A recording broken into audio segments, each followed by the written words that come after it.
దేవుడి మీద ఆధారపడితే నీ మీదకి వ్యతిరేకంగా రూపించబడకపోతే ఆయుధములన్నీ దేవుడు నిర్మూలపరుస్తాడు.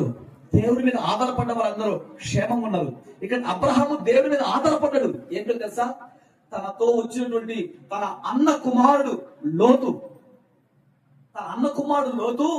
ఆ యొక్క సొదొమ గొమొర్రా పట్టణంలోకి వెళ్ళి అక్కడ నివసిస్తున్నాడు. అక్కడ కాపురం ఉంటున్నాడు.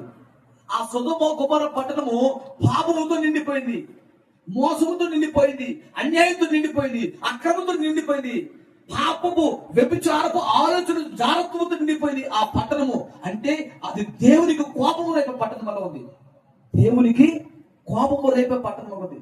ఆ దేవుని కోపం ఆ పట్టణం మీద రగులుకొని అంటున్నాడు, నేను ఆ పట్టణాన్ని తుడిచివేస్తాను, ఆ పట్టణాన్ని అగ్ని గంధకములతో కాల్చివేస్తానని చెప్పేసి దేవుడు తన కోపాన్ని తన స్నేహితుడైనటువంటి తనను నమ్మి తన మాటకు విధేయత చూపి వచ్చినటువంటి అబ్రహాముకు దేవుడు తెలియపరుస్తున్నాడు.